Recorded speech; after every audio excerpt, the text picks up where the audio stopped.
This is Curve Riders, and I'm Alexa Harnagel.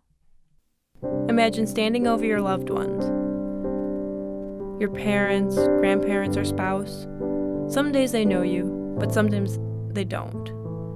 And you're living a nightmare of watching them slowly forget, but you remember. That's the reality of Alzheimer's, the degenerative disease that is the most common form of dementia. It's sweeping the country. Most people know someone who has been affected by this disease, and yet there's no treatment.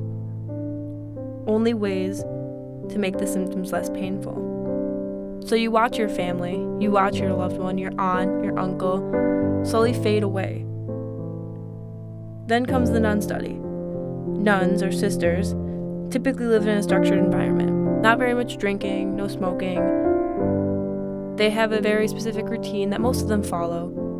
They live different ministries of teaching, nursing, or science. And so scientists took advantage of that. They saw a control group. So over 15 years, the School Sisters of Notre in Mankato, Minnesota, have been writing down their life stories. Over and over again. Scientists watch. They see what's going to happen. What they've noticed is that some sisters slowly forget. They start writing different stories, signs of Alzheimer's. Over the years, some are okay, and over the years, some aren't.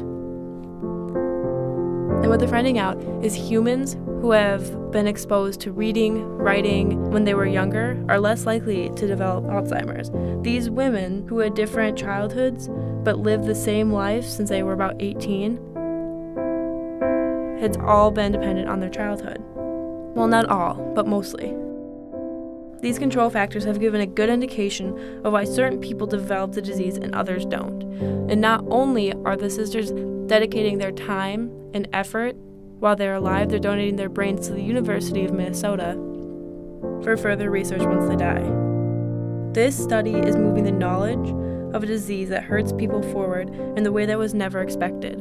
Sisters have given to the science community more than they can possibly imagine. Brought to you by Sister Story and their sponsor, the Conrad N. Hilton Foundation. All sound was collected at Free Music Archive. A special thank you to Garrett, Tiedemann, and Alicia Beyer for your contributions, and be sure to check out the podcast Here's My Secret by Alicia Beyer.